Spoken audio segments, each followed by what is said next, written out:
când o să ajungi acasă?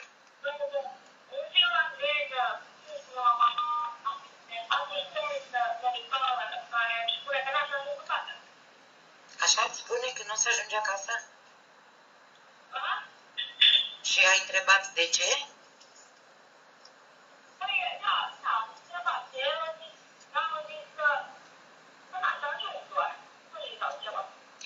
Nu ți-a explicat de ce. Dar, Mihai, am înțeles că ai fost mutat la o școală nouă? Da. De ce? Da, dar tu aveai prietenii tăi la școala cea veche, aveai profesori? Am avut toți prietenii acolo. Toți prietenii tăi. Ți-ai mai văzut prietenii? Am văzut. Nu i-ai văzut, nu? Și îți place la școala asta? Nu. Nu-ți place, nu? Dar nu ai întrebat de ce te-au mutat? Din care motiv?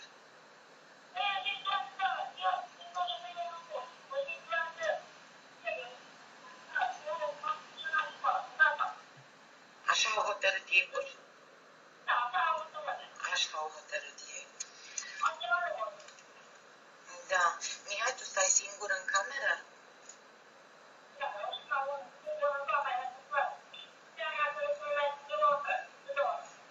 Nu poți să dormi. Dar cu cine vorbești tu când ești supărat și plângi, așa cum spui, sau când nu poți să dormi? Cu cine vorbești?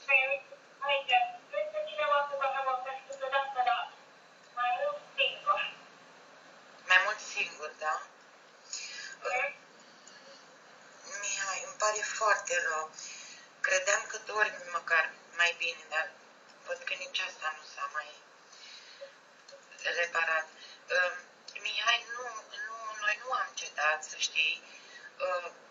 Noi facem în continuare tot ce putem, dar vreau să-ți spun că asta i-am spus și Mariei. Și voi trebuie să luptați. Ai spus într-una. Spune-mi dacă cineva ți-a dat vreun răspuns de ce nu merge acasă. Dar un răspuns serios. Ți-a explicat cineva de ce nu merge acasă?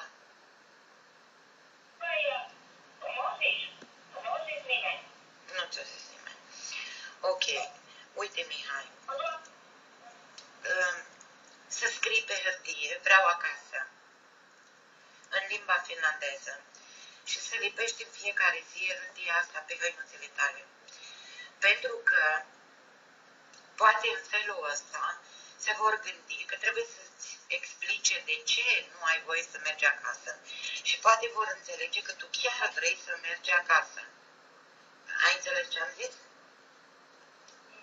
Îți lipești pe hăinuțele tale și când mergi la școală și oriunde te duci, să ai această hârtie. Scrii pe ea, vreau acasă. Atât.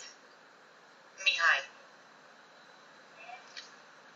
Da, îmi pare rău că aud lucruri rele. Îmi pare foarte rău. Dar să știi că în continuare nu sunteți singuri, nu sunteți singuri, mama nu se lasă și noi nu ne lăsăm. Și îți promit, Mihai, că mulți români nu au liniște până când voi nu veți ajunge acasă.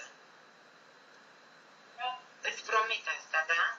Și te rog frumos, Mihai, să nu te lași, orice ți-ar spune ei, să nu te lași și în fiecare zi să porți această hârtie. Da, o secundă, mai am o întrebare numai. Ai scris scrisoarea cu Maria, cum te-am rugat eu? Da, am scris asta, am scris cum este mama noastră și ceea ce vrea la celălalt. Aha, Mihai, când te întâlnești sâmbătă cu Maria, să scrieți o scrisoare de ce vreți voi acasă. Da? Da? Să o aveți pentru data viitoare. Mihai, tu ești un erou și ești... Hai, da,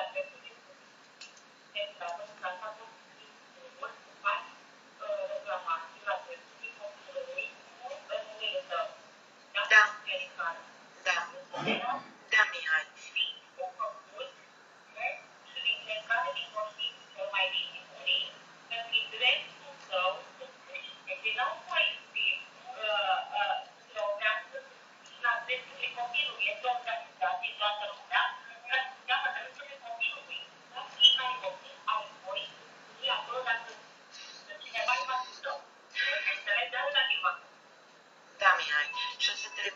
scrisoarea asta peste tot, și la președintele României și peste tot, îți promit. Da? Împreună cu Maria. Așa, Mihai. Și să scrie acolo că ce probleme ai tu, că nu te simți bine, tot ce ai spus tu, că nu poți să dormi și cum mi-ai povestit mie că îți bate inima și așa mai departe. Pentru că văd că nici ție, nici Marie, nimeni nu vă spune când mergeți acasă, că voi nu aveți ce să căutați acolo. Există copii săraci, există copii care nu au părinți, care nu au ce să mănânce, ei trebuie să stea acolo. Voi aveți o mamă, aveți familie, aveți tot ce vă trebuie și voi trebuie să fiți acasă. Mihai, te rog frumos să nu te lași, să nu te lași deloc și luptăm împreună, da? Bun, ok, să fii tare, te-am pupat, Mihai. Da, te-am pupat, Mihai.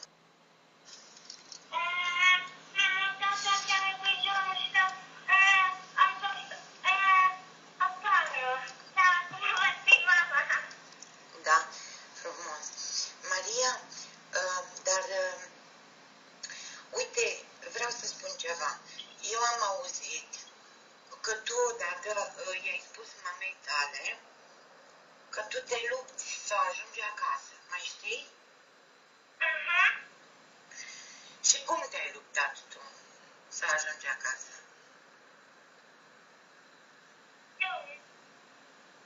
Poftim?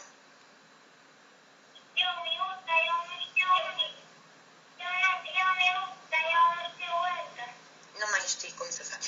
Dar ai spus la acolo la asistenții sociali, la cei care au grijă de tine, le-ai spus? Ai spus mereu, mereu?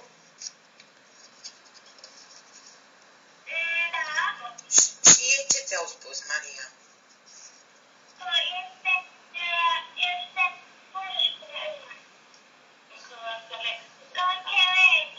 Că ei înțeleg, așa.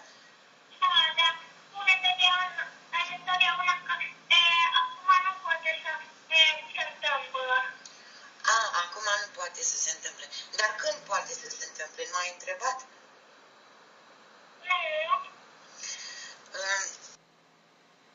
Ok. Maria, spune-mi, te rog frumos, cine ți-a spus aseară